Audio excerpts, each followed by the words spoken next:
thing I want to cover. It's the biggest question. It's an easy answer for a pest professional, but the public always asks, why do we have bed bugs? How come we have them now? And and I always tell them they've always been around. Bed bugs have always been around, but they've been kept under check. I mean, one pregnant bed bug comes into your house, say in January, which is by March, they'll just from that one, there will be 500 bed bugs. Not all adults, but like when they exponentially increase and breed their life cycle, you'll have 500 bed bugs that can bite you within 2 to 3 months. By May, you'll have 9,600 bed bugs on average, and then by June, 6 months later, one bed bug that came into your house in January. By late June, you'll have almost 32,000 bed bugs. I mean, this, and you think that is like astronomical and that's impossible, because a lot of times I go in the houses, they have 3 to 6 months to 1 year's infestation, and it's heavy, but it's not like you think, because of the way they hide and congregate. I mean, you could get 1,000 bed bugs in just one pocket, hidden, that you don't even know it's there until you uncover it. And the thing about bed bugs, when you disturb them, and they don't all scatter out and flush out when you spray, when you do aerosol treatments, when you do your own household cleaner thing. They're not like cockroaches. So you get a pocket of cockroaches, only like 10 or 15. When you pull out a refrigerator and there's like 100 cockroaches, and you pull the refrigerator, they'll scatter, they go up the wall, and 100 looks like 1,000,000.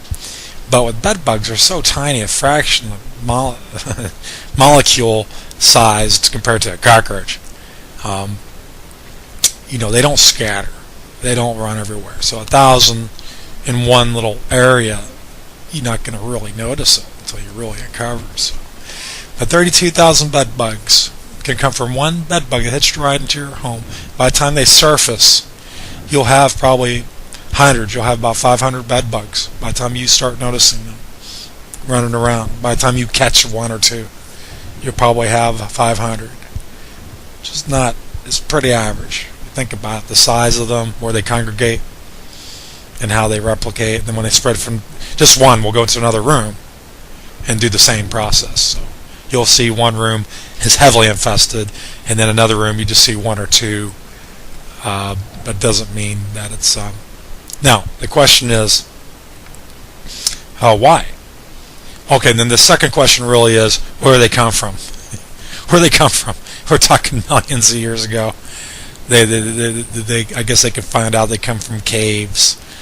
They look like a bat bug. They're trying to say, because the specimen, scientifically, they have the same characteristics of a bat bug that originated in caves. So they're trying to say bed bugs have evolved from bat bugs because they have the same characteristics but much different, and the way they feed is much different.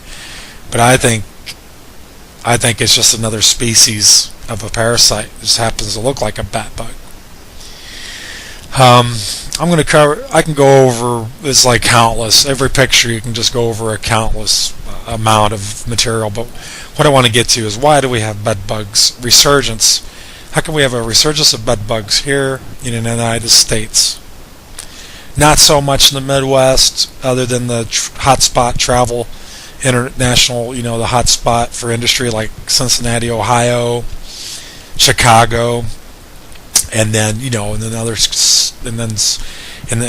Midwest towns where it's not so industrious, you won't see as many reports of bed bugs, and other in areas like Kansas and the South, like the southeast states.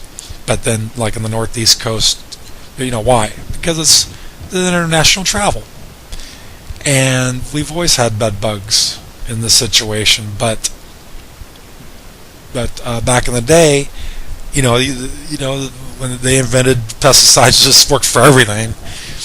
DDT, malathion, fumigation, poison gas. Yeah, it's harmful. The way they applied it, it was hazardous. I mean, they were just putting it out there. But they got it down where they made these chemicals, these products available to the public, and where the public was treating their own homes. So there you go. That's why we didn't have a bed bug epidemic for about 50 years. Because the number one thing right here, they started banning the pesticides that work with the long-lasting residual. A lot of it was dangerous to be used in the home, but it's necessary, and some of these products are still manufactured and available in other countries where they don't have the strict environmental push, global green movement. That's just some politics. So what you're seeing now, why are you seeing them everywhere? All of a sudden, they just didn't just come out of thin air. We've always had them, but like I said, one bed bug can turn into tens of thousands within a short period of time. So why hasn't that happened in the 80s and 70s and 90s? How come we didn't see as many until the mid 2000s? Because let's use New Jersey as an example. They came out with integrated pest management. The DEP, Environmental Protection Agency, did a committee saying maybe we don't need to be using pesticides. Maybe we shouldn't be using that. Maybe that's dangerous to the environment. Let's when they just reduce everything. They reduce emissions for pollution, and let's reduce contamination to our groundwater with doing everything, recycle. So let's put pesticides. Let's group that into everything. So they group pesticides into the same category as pollution and garbage and toxic waste, which wasn't really fair because pesticides are necessary, and the way it's applied, it's safe. But just because it's the word pesticides, they just said New Jersey is one of the first states to do it. In California, New Jersey is very strong push against pesticide use and restrictions, and what's licensed. And now New York State is even tougher on what they because New York State as a whole is pretty environmentally, a lot of environmentalists trying to save everything, the Adirondacks, and keep everything pristine and pollution free. So pesticides, they're just going to say, well, that sounds dangerous, so let's ban that. So they went into right here, they went from spray pesticides for cockroaches. Every house had cockroach treatments on a regular basis. So they instead of doing spray pesticides, they started using these baits, gels, and bait buttons you get in the store. Without spraying, you try to put the chemical in the bait away from the bugs, and the bugs would have to go into the stations or go to the bait placements and eat it. So the only way cockroaches would die was to ingest the chemical. So there you go. Because you weren't spraying for cockroaches, you weren't leaving any residue. You weren't leaving any chemical residue that would affect the non-target pests for other insects, which is including bed bugs. So there's really now homes for the past 14 years now, most homes don't use pesticides except in spot areas. And if you feel like you need it, usually people just go to the Home Depot, go get some of that diluted stuff, Ortho or Home Defense. That's like a fraction of a professional concentration that has a wide spectrum, kills a wide spectrum. And now that we have this bed bug pandemic going on, people are breaking down and like, I got to use something in my house for the first time, and 20 years we never sprayed anything. Now they're going, the only thing available is this weak sauce that you get at the over the counter, and you spraying like everything thinking that's going to work, and the pesticides, it's too late. There's not, the environmentalists and all the regulations have gained a lot of ground over the past 15 years. Now there's nothing available out there for you to get your hands on. And if you can't get your hands on a chemical product, professional products, you're not going to be able to choose the right one. You won't know, because a lot of these products now are jumping on the bandwagon. It's all about money.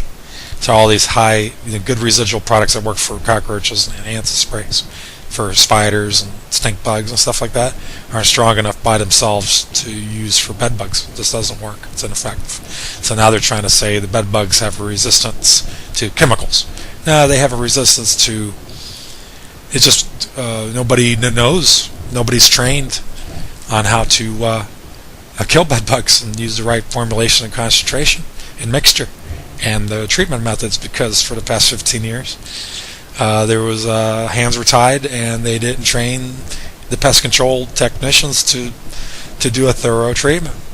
So, and because of that, there's no seminars, there's no classes, there's no self-help that help the public to learn how to do treatment methods and use the proper selection of chemicals. And so it's like, so now they're coming out with like heat treatments and all these other things. But there you go. Now you got these treatments that are non-chemical, and it's just going to proliferate the bedbug population because you're not spraying pesticides in people's homes and neighboring properties and public places. You're not allowed this. You're still not spraying pesticides. You're doing non-chemical methods and giving a chance for the bedbugs to just go back to the non-treated area. You kind of chasing them away, killing whatever with the heat and steam, not spraying anything, and then a couple days later you can get infested again. So it's like we're never going to get rid of the bed bugs unless you do a strong, proper, thorough pesticide treatment like we did back in the from the 50s all the way up into the early 90s before everything changed. So that's why there is a resurgence of bed bugs like you wouldn't believe, and it's just not that. The other insects like ants and all the other pests make a resurgence. It's cyclical because those are outdoor pests, like the bees. Like last year we had a major bee thing going on that we'd never seen before, but that was because of the hurricane. A lot of these bugs get displaced because of what's going on outside. But bed bugs are an indoor pest who rely on humans, and there are indoor environment, so it's a rain or shine kind of pests, and it's a year-round thing. So the outside environment has no effect on the bed bug, how they exponentially and how they proliferate in our society, just like cockroaches. And so people are kind of breaking down. They're not using them. I don't even go into properties anymore. The baits just don't work. They don't knock down the cockroaches quick enough, and there's no bait. There's no such bait in existence for bed bugs. Bed bugs will only feed on human blood, and that's it. Nothing else. Well, thank you for listening to my little bit of information that I have for you. It was just a spur of the moment thing. I always knew about it, but how to communicate that with the public is something I have to answer every time I go into a home or on the phone. Every time. Why do we have bed bugs now? Where are they coming from? Like it's coming from one place. They've always been around. I'm just letting you know why are we seeing it? And we're seeing it everywhere. Thank you, and have a good day.